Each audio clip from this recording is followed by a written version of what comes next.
This particular state officer, leader, was summoned by the County Security Committee Wajir. For whatever reason, I learned this recently. And they have every right to interact with everybody. The same person, on 10th September, the entire Homeland Security heads were also in Wajir. On 11th September, the gentleman traveled to Nairobi. On 13th, he went missing. He was abducted. The venue, the location, it's as a result of our collective efforts that we have CCTVs everywhere. This honorable member called for the service of an Uber driver. He has made a statement, he has made an affirmation on, under, oath, which I also tabled through the chairman before the House. So Waziri, and I know you are a lawyer, an astute lawyer, criminal responsibility is individual. I do not want to delve into that. But equally, we must also be accountable to the due process of law.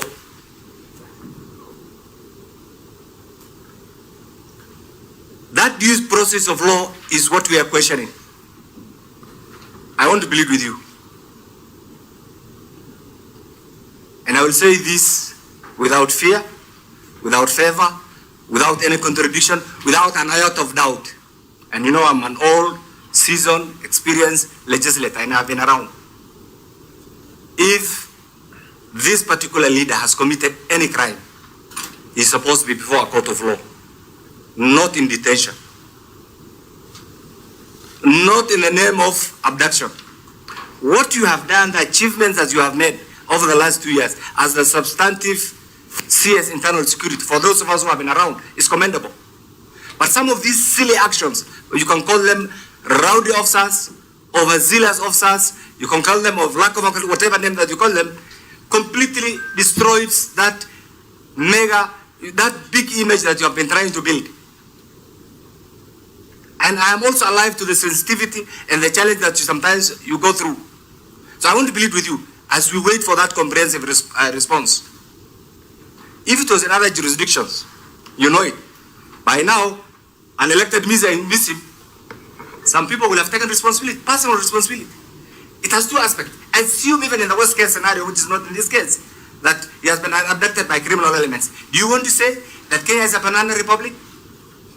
Why are these criminal elements who have been abducting people, and so many people have been released, why are they not being taken into court? Waziri, you understand this. Me and you have gone to the same university. You understand this. That is not one of the tenets that we have been taught.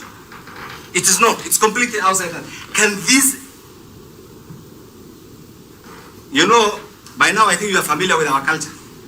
I have the entire community in Nairobi. So you can also imagine the burden. The entire community, because their leader is missing.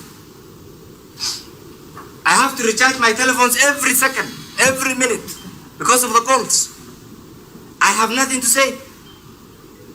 In fact, the assumption is, because I'm an experienced legislator and I've been around, I can talk to all of you and say, yes, I've talked to all of you. Everybody's in denial. What message will I say? So I want to plead with you. Whoever is holding this guy, and they know where they are, and please, wherever you are, you know yourselves. Release this MCL. That's okay. We should work it out. Yeah, but release this MCL. If you have evidence enough that can warrant him, just like you have alluded, because all of us are accountable to the rule of law. That's what separates us. Take him to court. Thank you, Wazir. Okay, kindly members, I want to guide us this. I think the CS had actually asked that we give time to give more updated and comprehensive response, latest. I appreciate the reasons and the ground why, of course, you need to say something, but maybe just to reinforce or the plea and what the Mheshimiwa Kenani is saying, I will give the two members briefly just to say something to the CS. Thank you, I Chair. understand. Yes, and it's only fair that you give us a few minutes, Chair, and I appreciate that. Waziri, today, honestly, I'm not in the mood. not just because I want it, because an MCA, an elected leader from my county, has been missing for the past 15 days. Today being 16th day. You mentioned you are not aware of the case. There is a communication from your office that we got through the chair on 24th that indeed the matter is under investigation. It's now 2 days since we got that investigation. And as a professor of law, the whole time you've been educating us on law, on how to safeguard the Constitution. From where I sit, I feel like we are applying the law, or we are implementing the Constitution selectively. When an elected leader is missing for the 16th day, don't you think he has all the rights to live? Don't you think as an elected member of parliament, he needs to be, implementing and, doing the work he was elected for? That is something as a lawyer I want to understand. Two, Bwana Waziri, you said you don't want us to do abductions.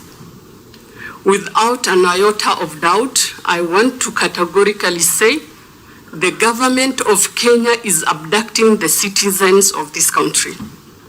Why I say that? Kindly, you can only say that if you can substitute that. I'm going there, Chair. Kindly, you know the procedures. Okay. So withdraw that one, and you're a very smart legislator. As I withdraw, Chair, let me just finish the statement. I say that because this honorable member, Mr. Waziri, got a summon from the security agencies. 2 days later, he's abducted. Any person who thinks will add, the tabulations that indeed it's the security agencies.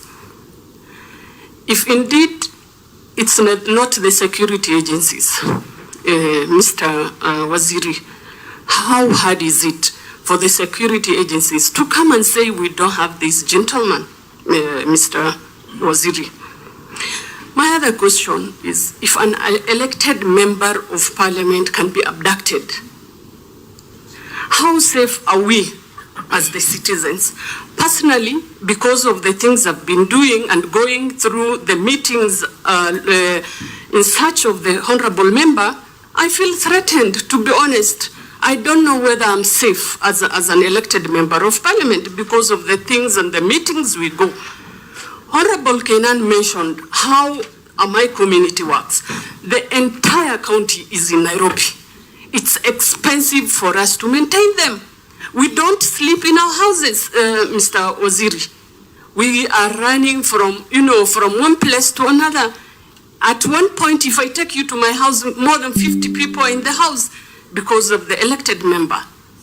Mr. Waziri, I feel very, miserable that the people who elected me right now, who feel I can bring the elected MCA by just advocating and talking in parliament, that nothing can be heard, nothing can be done. Mr. Waziri, to be honest, I feel like we are in a failed state.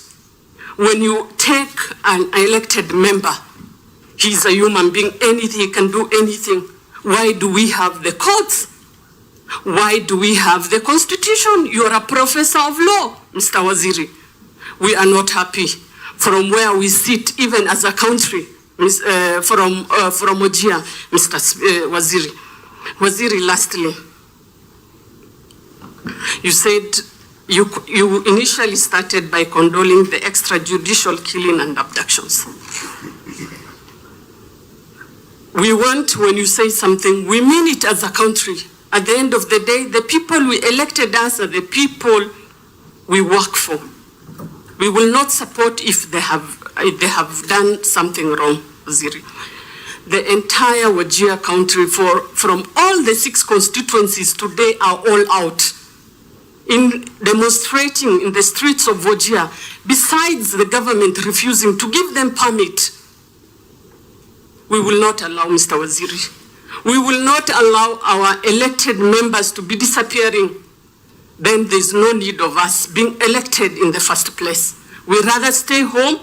We rather have a lawless country, Mr. Waziri. Okay. You are the Waziri I respect. I have a lot of regards for you. We want our honorable member back. We want our son back. We are not asking for much. He is in the hands of the security agencies. I don't know how to put more than that. Thank you, Honorable Fatuma. I think you've been heard very well and clear. Vice Chair, Defense. Thank you. Henley, maybe try Chairman, to... you know, I left a meeting of defense and we adjourned that meeting, so Waziri will not be meeting us. We are adjourned for another day. Waziri, I want to echo my colleagues, Honorable Kenan and Honorable Fatuma, with this matter. Really, it's a painful situation as it is. You know, when we talk about the police where say we are not aware of this MCA, then it comes to our mind, do we have a gang that can really abduct an elected leader for 16 days and the police are not really aware? And Honorable Kenan actually mentioned that, look, we are supporting Haiti on matters of dealing with gangs. And yet here we have a leader that is being abducted and we don't know where it is. And from where I sit, I know what is happening is that he is under the security agencies. The only thing is that because you are a professor of law and 24 hours has passed, now the issue of saying how do we hold him for this number of days is also coming up. In my place, in my concert quarters, Ramo, there was a demonstration because his siblings and his parents come from my place, even though they represent somewhere in Wajir. We are ready to forgive the security agencies for holding him for all this number of days. Please let him be released. It's unfortunate. When I looked at the statement yesterday and I contributed in the House and I said, this is a shallow statement just because you are not aware of the statement yourself. It didn't come through you. I look at the statements of the other responses. It's signed by Professor Kindiki. The other one, the one for the MCA Dela, is not signed by Professor Kindiki. And it's true, we are not aware. That shows that we are not putting efforts about this MCA. Here we're talking about insecurity, Kithure stealing ABCD. We have a leader who's missing for 16 days. My plea is that let us release this MCA. Whether abducted by whoever, it doesn't matter. The Kenyan security agencies have capacity to find out where he is, whether by themselves or by other gangs.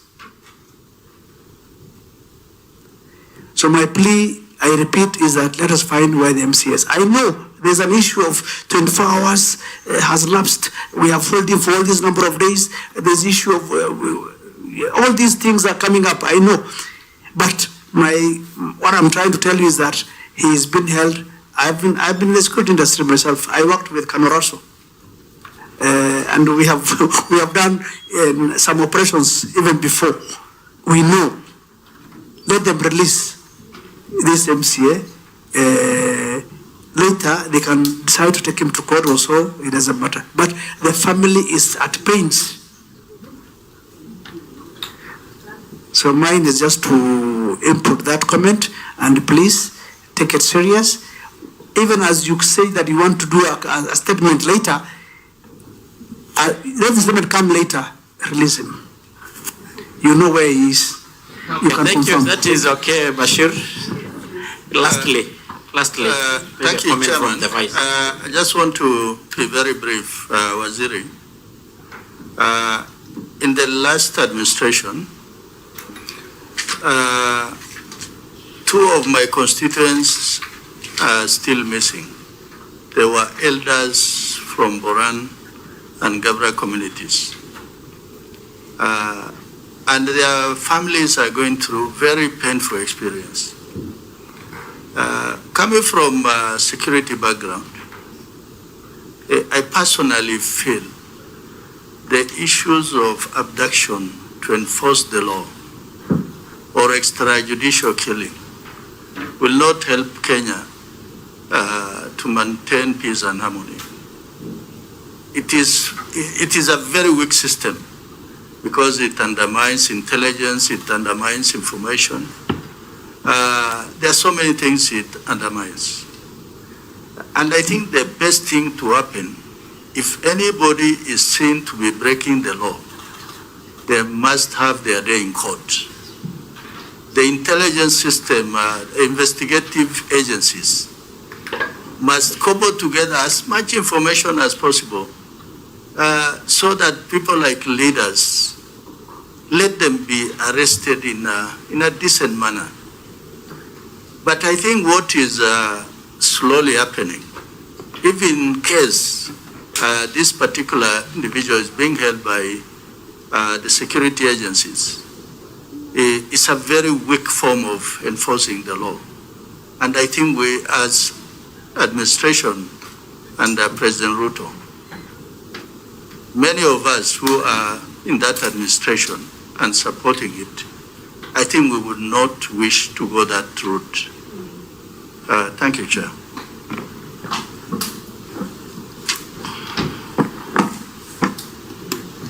Thank you, Honorable Chair.